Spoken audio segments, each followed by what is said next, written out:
A. Reading. Attitude is altitude. Imagine having no arms to stretch in the morning, to help you scratch that itch, to allow you to wrap your arms around your loved ones. Imagine having no legs to kick pebbles down the street, to walk or run, to bicycle or skateboard, or get you from point A to point B. Then imagine both at once, which is what Nick Vujicic has faced his whole life. Have you heard something like this before? Nick Vujicic was born with no arms and legs, but he doesn't let the details stop him. The brave 26-year-old, who is mainly a torso, plays football and golf, swims and surfs, despite having no limbs. Nick has a small foot on his left hip, which helps him balance and enables him to kick. He uses his one foot to type, write with a pen, and pick things up between his toes.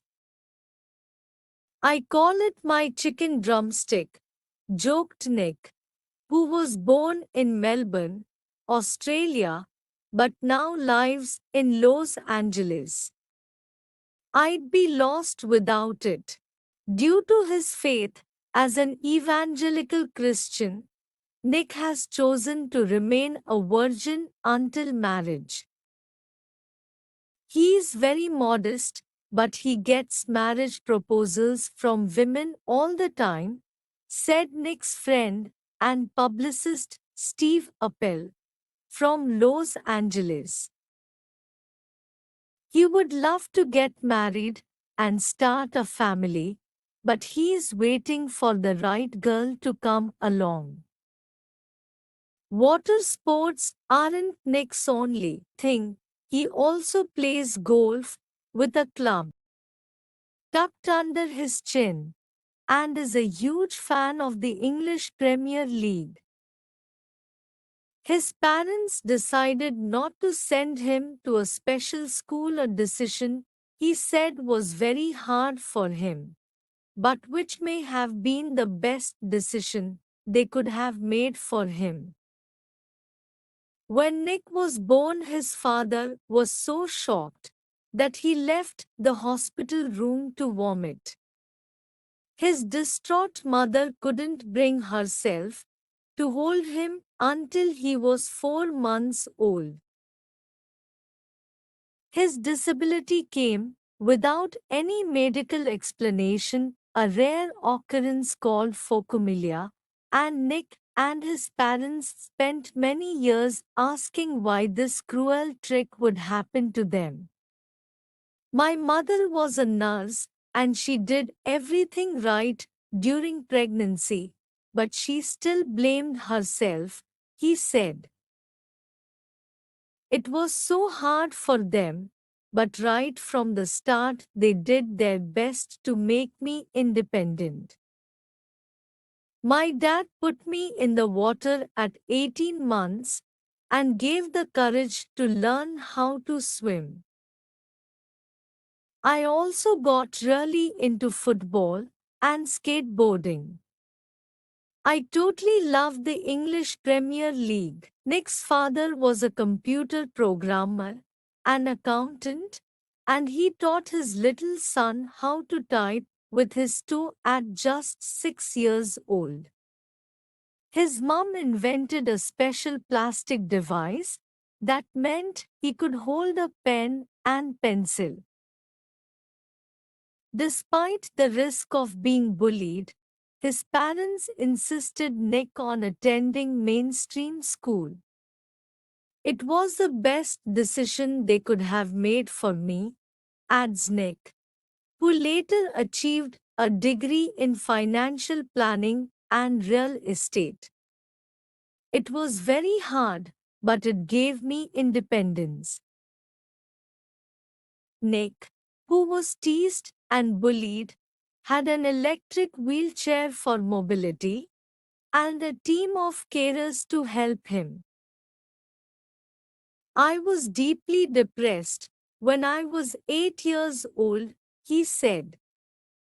I went to my mum crying and told her I wanted to kill myself. I felt cold and bitter.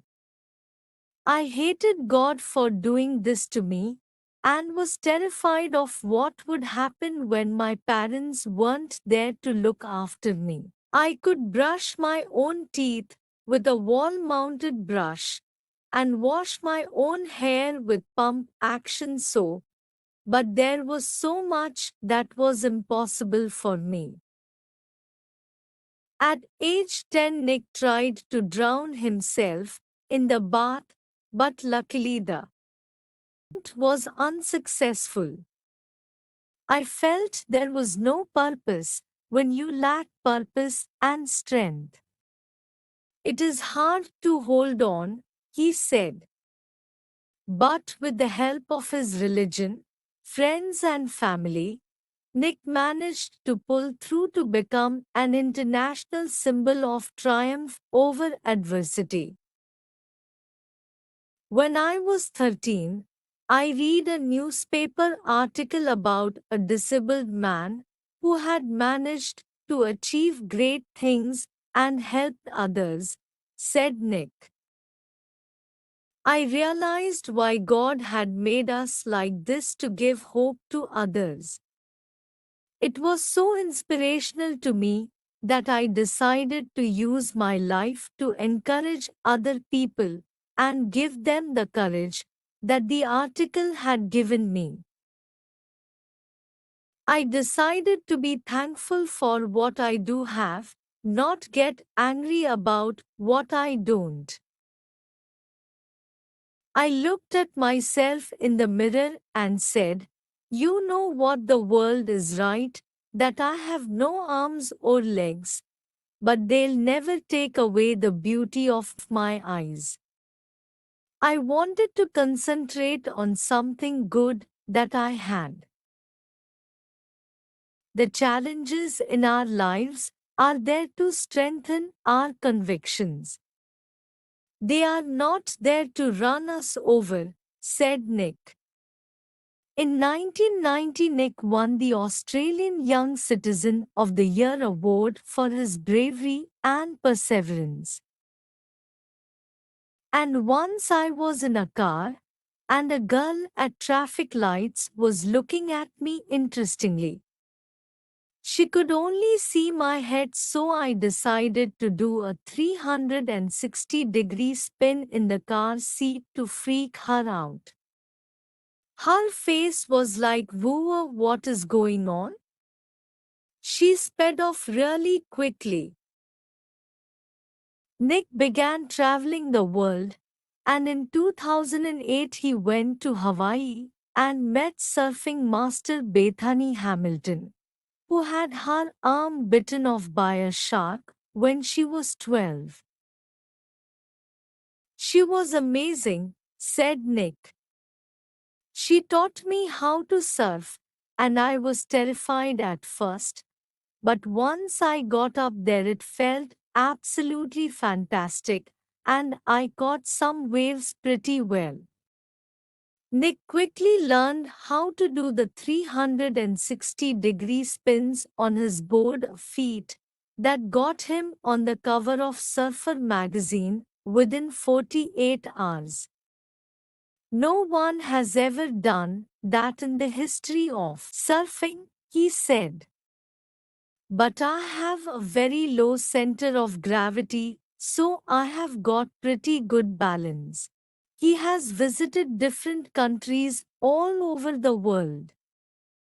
The football fan is now a motivational speaker and has traveled over 24 countries speaking to groups of up to 110,000 people. He moved to Los Angeles 2 years ago, in 2007, and plans to continue to travel the world.